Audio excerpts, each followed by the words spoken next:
안녕하세요. 우즈벡 가이드 박정규입니다. 자, 오늘은 부동산에 대해서 제가 요즘 최근 들었던 소문에 대해서 여러분들한테 전해드리겠습니다. 우즈벡 부동산, 메리트는 분명히 있습니다. 메리트는 분명히 있습니다. 뭐가 메리트가 있느냐? 일단은 임대 소득이 높다는 거, 임대 수익률이 높다는 거. 뭐 상가 꽤 높아요. 연 14% 정도 된다고 합니다. 실제 보면 제가 들어봐도 너무 비싼 것 같아요, 월세가. 상가세가. 그래서, 농마 좋으면, 유동기구 좀 있으면, 그런 상가를 사두시면, 진짜 공실률 없이 1년에 연 14% 정도, 수익을 챙길 수가 있다고 저는 봅니다. 한국에서는요, 있을 수 없잖아요. 7%만 돼도 대박이라고 하는데, 아니, 그럴 것 같으면 수익률 2배 높은데 당연하게 그게 확실하다면 우즈벡에서 하는 게 맞죠. 실제 제가 봐도 그래요. 확실해요, 사실. 뭐 수익률이 왜 그래 높은지는 잘 모르겠지만 어떻게 생각하면 한국이 좀 낮은 거 아닙니까? 솔직히. 왜냐면 뭐 전세 있고 뭐 이러다 보니까 뭐 좀 그런 것도 있을 수 있는데 우즈벡은 아무튼 상가 수익률이 높습니다. 자, 이 기준은 타시켄트 기준이에요. 지방은 또 틀립니다. 지방 도시하고는 비교하지 마시고 타시켄트 기준으로만 생각하십시오.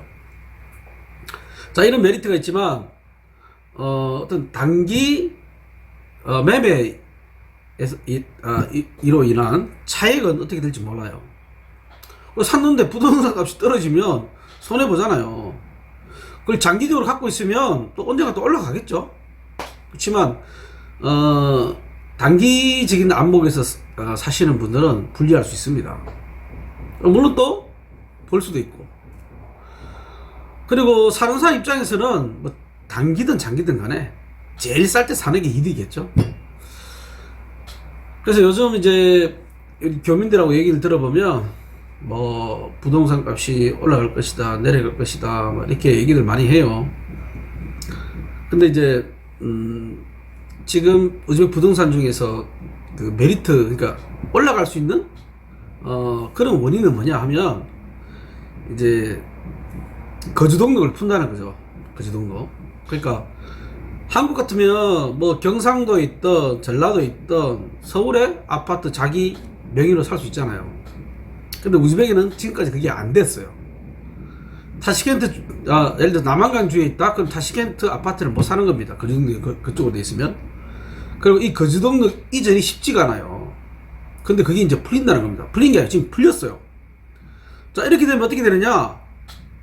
전에는 남한강에 있던 사람이 타시켄트에 자기 명의로 아파트를 살 수 없었는데, 이제는 산다는 거예요. 살 수 있다는 겁니다. 이게 타시켄트 부동산 값이 올라갈 수 있는 하나의 큰 원인이 되는 거죠. 그럼 두 번째는 뭐냐면, 뭐 이런 썰이 있습니다. 이런 썰이 아니라 정부에서 발표한 적이 있어요. 앞으로 우즈벡 이제 토지가 지금 우즈베키스탄 같은 경우는 국유제입니다. 국유제. 사유제가 아니에요. 개인이 땅은 절대 살 수가 없습니다. 근데 이걸 푼다는 겁니다. 다 풀지는 않겠죠. 근데 예를 들어서 주택지 같은 경우 나오면 상가 뭐 이런 땅은 국가에서 팔 수 있게 분양을 하겠다. 앞으로. 근데 그 언제 그렇게 될지는 모르죠.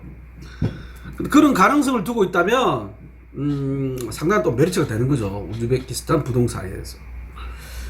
자, 그 다음은 반대적인 건 또 뭐냐? 지금 공급이 너무 많다는 겁니다. 공급이. 뭐 어떤 분은 그렇게 얘기해요. 수요가 많다고 우즈벡에서. 그래서 그 공급 문제가 된다고. 자, 근데 제가 볼 때는 그 수요는 가수요랍니다. 가수요가 뭐냐? 이제 수요가 진짜 있지만 가격 대비 가격이 너무 높으면 살 수가 없어서, 네? 이제 가격만 싸면 누구든 살 수 있다. 이게 가수요잖아. 실제적으로 할 수는 없지만 이게 가능하다면 사겠다는 수요, 가수요. 하지만 실수요는 가격까지 고려를 해야 되죠. 소득과 가격. 소득이 낮은데 비싼 아파트를 살 수가 없죠. 아무리 많이 지어도.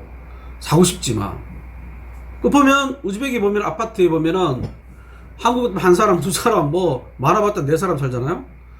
그 뭐 수평 아파트인데도 5명 6명 이렇게 살아요. 그 뭐 30평 아파트다 8명 10명 이렇게 삽니다. 그렇다면 분명히 가수요는 있는 거예요. 단 소득이 낮기 때문에 새로운 아파트를 비싼 아파트를 살 수가 없습니다. 지금 우리 짓는 아파트들이 새 아파트들이 대부분 가격이 비싸기 때문에 가수요는 있지만 실수요로는 전환시키기가 어렵다. 저는 그렇게 보는 거죠. 그래서 이제 무조건 올라간다 이렇게 생각하면 안 된다고 생각하는 저는 입장이고, 일단은 가수요는 높지만 아파트 값이 일반 서민들이 사기 위해는 새 아파트들이 좀 비쌉니다. 그래서 저는 쉽게 올라가지 않을 것이다.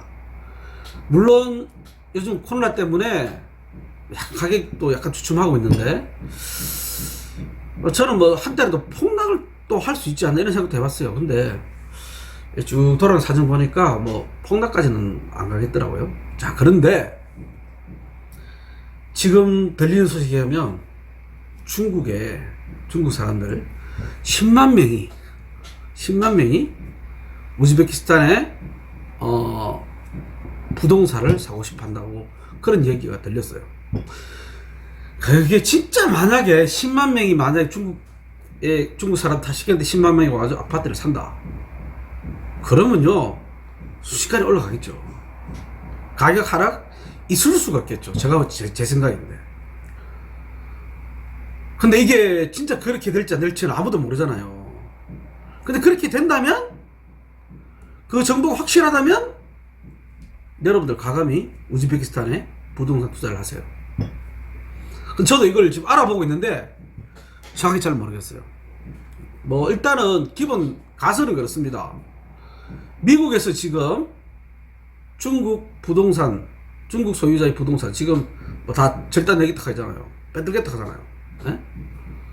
그리고 중국에서도 중국 내 시진핑에 의해서 이런 부동산을 갖다가 뭐 단속을 하겠다.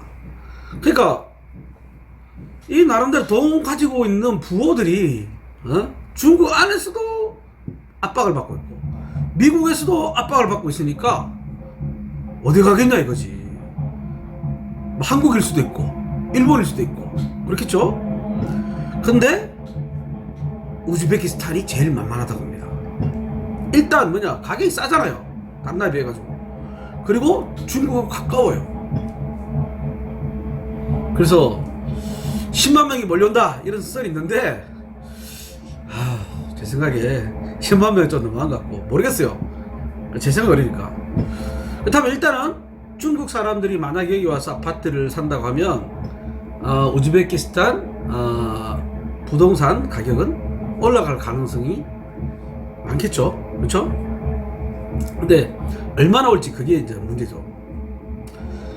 아무튼 저도 요즘 이제 우즈베키스탄 부동산에 약간의 희소식이 좀 있는 것 같아요.